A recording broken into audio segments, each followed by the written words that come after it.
Hello, YouTube. Pat Belliveau here. It is July the 5th, 2021. And this is my second installment of this new thing I decided to do. Call it a podcasty type thing if you want to. Called my audio only series, which this will, once I get it loaded to YouTube, will be a photo of something with my voice only. So something I thought I would do. It's kind of like a podcast, I guess. But YouTube is the platform. And for this second installment, I kind of stumbled across a potential topic, and I thought I wanted to address this anyway because it was kind of bugging me. And I thought, well, maybe I'll call this one the saxophone question that I love to hate. Now, keep in mind when I do these podcast type things that I'm doing right now, this audio only series, I don't have a script. I'm not using anything that had even point form or bullets or anything like that, bullet form, anything like that. I'm riffing here. I'm improvising like I would if I had my horn in my hands. So that's kind of how this is structured. And I think it's truer that way. And it's more of like you and I are having a conversation, but it's just that I can't hear what you're saying. So it's a little one-sided, sure, okay. But, you know, I prefer to have that kind of vibe, you know. So I might stumble over some words. I might, hopefully I won't go off on too many tangents here, but I just want to state the point quickly and just say my piece, and then you know, right? And if any of you have any comments or questions afterwards, or other potential topic subjects, I have stumbling over words already. I have an email address tied to this YouTube channel, and it's youtube@belltones.ca. So YOUTUBE at Belltones, BELLTONES.ca, not .com. That's the Canada designation, as you know. And I am in Calgary, Alberta, Canada. As I said, I think in the first installment of this, the introduction. Here I am with 1.6 million people, kind of in the middle of nowhere. But that's the situation. And so this particular thing, like I said, I'm just going to say what I have to say, and then if you have any reactions, please let me know. I'm a member of about 4 or 5 saxophone pages or groups on Faceplant, which is my nickname for Facebook. And over the past, 10 days or so, I came across 2 questions that kind of bother me, one in particular. The first one, which, well, they both bother me, but this one is not the one that bothers me the most out of the 2.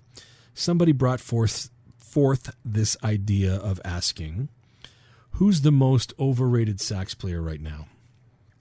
I really don't like questions like this because they're hard to quantify. They're opinion only. And I just think that there could be more productive questions. You know, maybe come on and say, hey, in your opinion, whose playing works for you? You know, I'm looking to check out people. Who would you recommend that I check out, as a fusion player, as a bebop player, as a smooth jazz player, as a rock player, blues saxophone, whatever. I mean, try to quantify a little bit more. It's a very general, sweeping statement. But the one that I hate the most that I saw, I think, a day or 2 later, no kidding, was, who do you think is the best saxophone player in the world? Now, I think I just stared at my screen for a second and kind of shook my head and went, what the hell? Why would you ask that? Like, I guess I shouldn't say that because I kind of know what they're getting at or what they're trying to get at. But such an invalid question in my mind. And totally unquantifiable question. It's just so vague and so broad that it doesn't even make sense to ask. The beautiful thing about music is that there are a lot of different people who have a lot of different voices and experiences, and they're sharing that with us on a musical platform. So to actually say who's the best and at this moment and that kind of a thing doesn't make sense to me. And if you were to say, I mean, I could come back to you and say best at what exactly, and in what genre. So when you're thinking best, let's narrow it down. Best jazz player. Well, what aspect of jazz? Fusion, bebop, post-bop, funk, R&B, classical, Latin, right? I mean, there are so many players in so many different genres. How do you even nail that down at all? It just doesn't make sense. I think the best saxophone player in the world is the person whose playing does it for you. That'll be the best saxophone player in the world for you, based on your opinion and your listening style and likes and all that kind of stuff.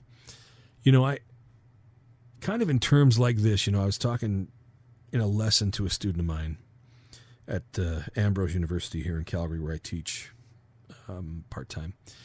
And we were talking about, because he wants to break into the scene and have a career as a performer and private teacher and that kind of a thing.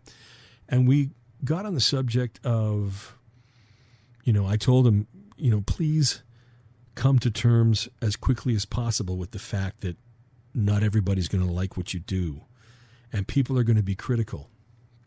It's funny. I saw a meme the other day on Faceplant, and I guess it was from Aristotle. And I'll if I can remember correctly, I might be paraphrasing here a little bit, but it said the best way to avoid criticism is to do nothing, to say nothing, and to be nothing.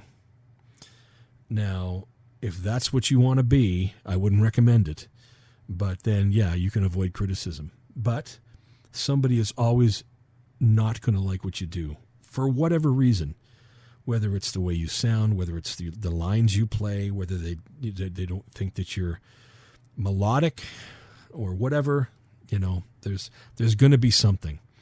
So you have to come to terms with that right away. And this is kind of, then you start to get into this, well, who's the best?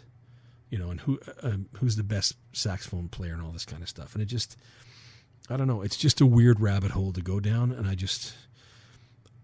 I prefer that people just appreciate, what each individual person, artist is doing, because it's everybody's individual journey. If you don't like what I do, that's fine.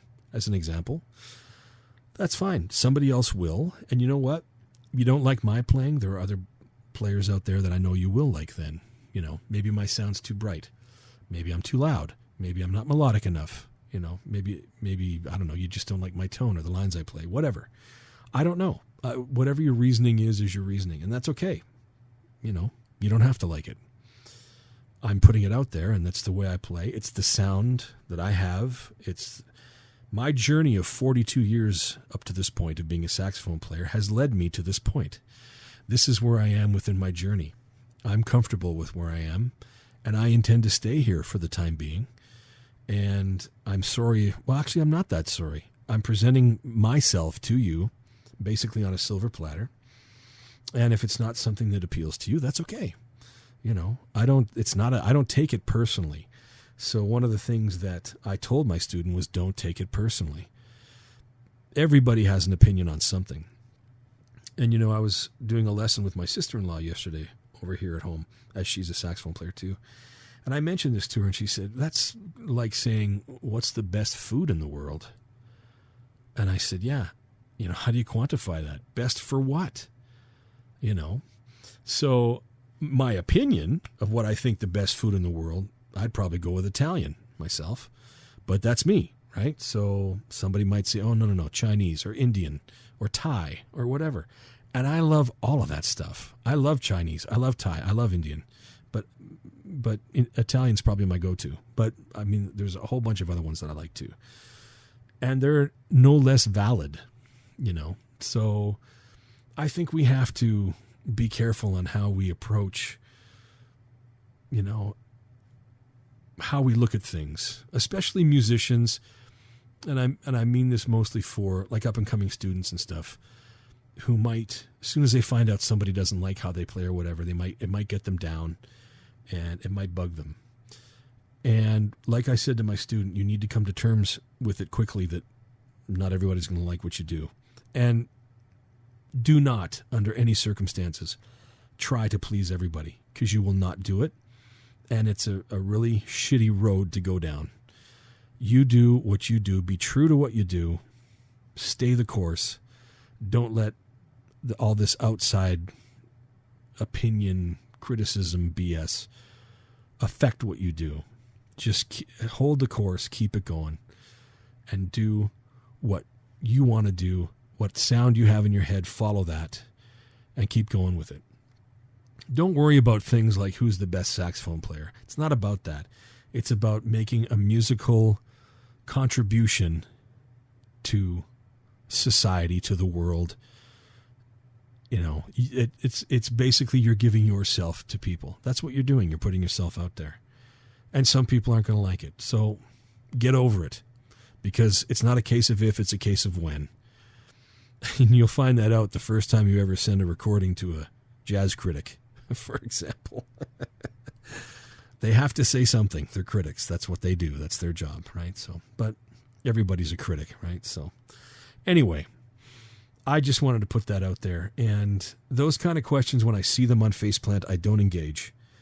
I just refuse to. But I do shake my head kind of in disgust with thinking, I just really wish we wouldn't look at things like that. But, you know, that's people do, and that's the way that is.